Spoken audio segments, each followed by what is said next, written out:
Israel और Iran, दो मोर्चों पर तनाव एक बार फिर उफान पर है। एक तरफ इजराइल के प्रधानमंत्री नेतन्याहू साफ कह दे चुके हैं कि किसी भी कीमत पर फिलिस्तीन को अलग देश नहीं बनने देंगे, फिर चाहे इसके लिए सऊदी अरब के साथ ऐतिहासिक रिश्तों को ही क्यों ना दांव पर लगाना पड़े। दूसरी तरफ ईरान ने अपनी तमाम एटमी साइटों पर IAEA को नो एंट्री का बोर्ड दिखा दिया है और साफ कर दिया कि जब तक उसके खिलाफ हुए हमलों और प्रतिबंधों का कोई ठोस समझौता नहीं बनता, ना कोई जांच होगी, ना कोई एक्सेस। दो देशों के दो सख्त रुख, लेकिन असर पूरा पश्चिम एशिया झेलने वाला है।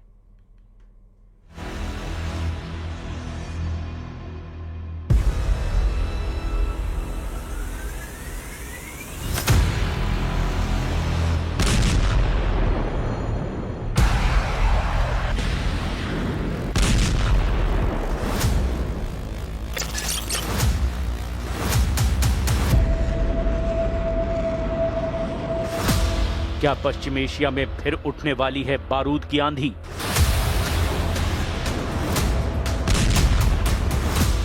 क्या वर्चस्व की जंग में फिर आमने सामने होंगी दो शक्तियां? इजराइल और ईरान से बजा नए महायुद्ध का सायरन।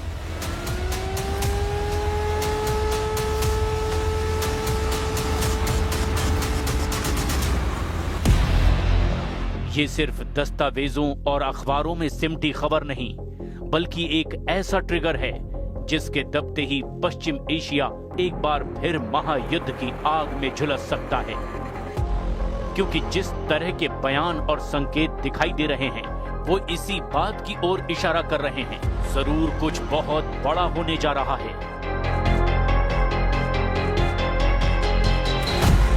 महातबाही का इशारा दिया गया है इजराइल की तरफ से। प्रधानमंत्री बेंजामिन नेतन्याहू ने एक बार फिर से अपनी उस सौगंध को दोहराया है जो बताती है कि फिलिस्तीन को अलग देश का दर्जा किसी भी कीमत पर नहीं दिया जाएगा, फिर चाहे इसके लिए इजराइल को कोई भी कीमत क्यों न चुकानी पड़े, फिर चाहे किसी भी देश के साथ उसके रिश्ते क्यों न दांव पर लग जाएं। क्योंकि नेतन्याहू ने साफ कह दिया है कि फिलिस्तीन इजराइल की सुरक्षा के लिए अस्तित्व का खतरा है। उनके शब्दों में, किसी भी परिस्थिति में, किसी भी सौदे में, किसी भी दबाव में फिलिस्तीन राष्ट्र नहीं बनेगा। यही वो लाइन है जिसने पूरे पश्चिम एशिया में भूचाल ला दिया है। क्योंकि इस बयान ने सिर्फ फिलिस्तीन की उम्मीदें नहीं कुचली, बल्कि सऊदी अरब के साथ रिश्तों को भी सीधे तौर पर टकराव के मोड़ पर खड़ा कर दिया है। सऊदी अरब ने साफ शर्त रखी है, सामान्यीकरण तभी होगा जब फिलिस्तीन राज्य का रास्ता दिया जाएगा। लेकिन इजराइल कह रहा है कि मौका मिले या रिश्ते टूट जाएं, लेकिन फिलिस्तीन नहीं बनेगा। इससे अंदाजा लगाया जा सकता है कि आने वाले दिनों में टकराव सिर्फ जमीन पर नहीं, कूटनीति के आसमान पर भी बढ़ने वाला है।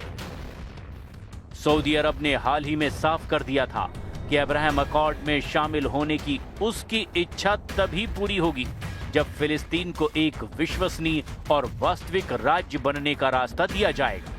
एक ऐसा रास्ता जिसे सऊदी क्राउन प्रिंस मोहम्मद बिन सलमान ने वॉशिंगटन में अमेरिकी राष्ट्रपति डोनाल्ड ट्रंप से मुलाकात के दौरान खुलकर दोहरा दिया था। लेकिन दूसरी तरफ इजराइल उस शर्त को साफ साफ ठुकरा रहा है। अपने इंटरव्यू में नेतन्याहू ने यह भी कहा कि गाजा युद्ध ने सऊदी के साथ बातचीत की रफ्तार धीमी कर दी थी, लेकिन अब जब युद्ध शांत पड़ रहा है तो परिस्थितियां फिर से पक सकती हैं। लेकिन वो परिस्थितियां तभी आगे बढ़ेंगी जब दोनों पक्षों के लिए फायदे हों और जब इजराइल की सुरक्षा से कोई समझौता ना हो। इस बीच नेतन्याहू ने गाजा पर एक और बड़ा संकेत दिया है। उन्होंने कहा कि मिस्र गाजा बॉर्डर के रफा क्रॉसिंग को इजराइल तभी दोबारा खोलेगा जब हमास के कब्जे में बचे 3 मृतक बंधकों के शव वापस मिल जाएंगे, और ये प्रक्रिया बहुत करीब है।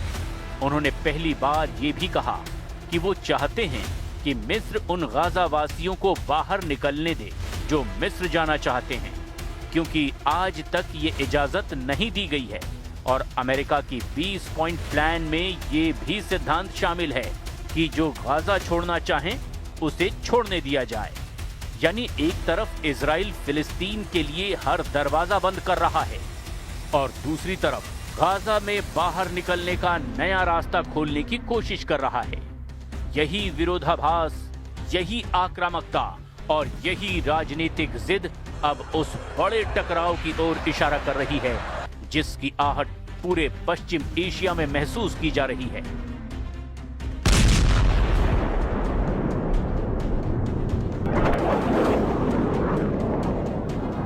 लेकिन तस्वीर यहीं खत्म नहीं होती।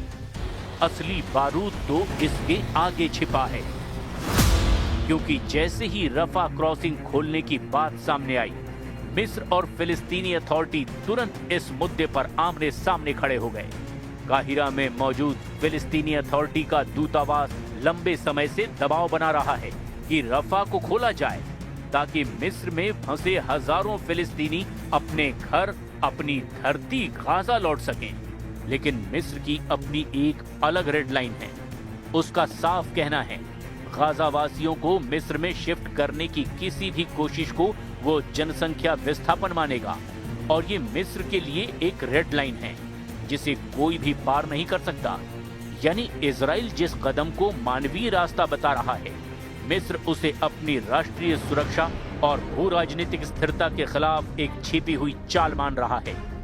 यही शक, यही अविश्वास पश्चिम एशिया की आग को और भड़काने वाला ईंधन बन चुका है। लेकिन नेतन्याहू का ध्यान सिर्फ गाजा पर नहीं है। वो अपनी रणनीति पूरे लेवांत, सीरिया, तुर्की और ईरान तक फैलाकर देख रहे हैं।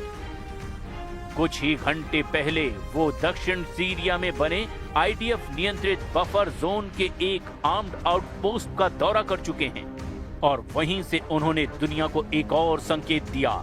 संकेत ये कि इजराइल का अगला फ्रंट सीरिया भी हो सकता है। उन्होंने साफ कहा कि दमिश्क के साथ एक सुरक्षा समझौता उनकी पसंद है, लेकिन सीमा सुरक्षा और सीरिया के अंदर क्रूज समुदाय की रक्षा पर इजराइल किसी भी तरह का समझौता नहीं करेगा। ये सीधा संदेश है कि अगर सीरिया में ईरान समर्थित मिलिशिया सक्रिय हुई या फिर सीरिया के सीमा के पास कोई जोखिम पैदा किया गया तो इजराइल किसी भी कीमत पर कार्रवाई तो करेगा ही। אנחנו מייחסים חשיבות עצומה ליכולת שלנו, גם ההגנתית וגם ההתקפית כאן, שמירה על בעלי בריתנו הדרוזים, ובעיקר שמירה על מדינת ישראל ועל גבולה הצפוני אל מול גולן. זו משימה שיכולה להתפתח כל רגע, אבל אנחנו סומכים עליכם. ואנחנו מאוד, ואני מאוד מאוד מעריך את לא רק את מה שאתם עושים, אלא גם את העובדה שהמשפחות שלכם מתגייסות לזה. אני רוצה להעביר לכם תודה, לא רק מממשלת ישראל, אלא גם מאזרחי ישראל, ממדינת ישראל. תודה रबा לכם. इस दौरान जब उनसे पूछा गया कि क्या सीरिया के राष्ट्रपति अल-शरा इस समझौते को लेकर गंभीर हैं, तो नेतन्याहू सिर्फ मुस्कुराए और बोले, कई शर्तें हैं जिन पर बात करना ठीक नहीं।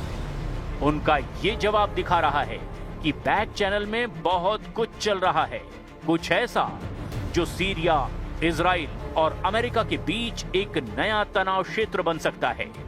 लेकिन उतना ही विस्फोटक है तुर्की वाला मोर्चा। एक समय इजराइल का रणनीतिक सहयोगी रहा तुर्की, गाजा युद्ध के बाद अब सीधे सीधे विपक्षी मोड में खड़ा है। राष्ट्रपति रेसेप तैयब एर्दोआन खुलकर हमास की तारीफ कर चुके हैं और इजराइल को नरसंहार करने वाला तक कह चुके हैं। और यही कारण है कि दोनों देशों के बीच रिश्ते फिर से जमीन पर गिर पड़े हैं। नेतन्याहू ने साफ धमकी दी कि तुर्की अगर दक्षिणी सीरिया में सीमा के नजदीक घुसने की कोशिश करेगा तो उसे रोक दिया जाएगा। उन्होंने कहा कि तुर्की T4 एयरबेस पर भी पैर जमाने की कोशिश में था, लेकिन इजराइल ने समय रहते एयर स्ट्राइक करके उसका रास्ता रोक दिया। ये वही संदेश है जो पूरे क्षेत्र को सुनना था। यानी चाहे कोई भी हो, तुर्की हो, सीरिया हो या ईरान, इजराइल अपनी सुरक्षा पर किसी की छाया भी नहीं पड़ने देगा। इसी कहानी का एक नया चैप्टर ईरान से जुड़ता है, यानी उस मोर्चे से जहां से सबसे खतरनाक चिंगारी उठ सकती है। जून में इजराइल के साथ 12 दिनों की भीषण जंग में अपने परमाणु ढांचे पर भारी तबाही झेलने के बाद ईरान एक बार फिर उसी आक्रामक तेवर में लौट आया है जिसने पूरी दुनिया को डरा दिया है। ईरान के विदेश मंत्री अब्बास अराक्ची ने अब खुलकर कह दिया है कि IAEA यानी इंटरनेशनल एटॉमिक एनर्जी एजेंसी को उस वक्त तक ईरान की एटमी साइट्स तक प्रवेश नहीं मिलेगा जब तक एक ठोस लिखित और आपसी सहमति वाला समझौता नहीं हो जाता। फिलहाल स्पेशल रिपोर्ट में इतना ही। आप बने रहिए न्यूज़ 18 के साथ।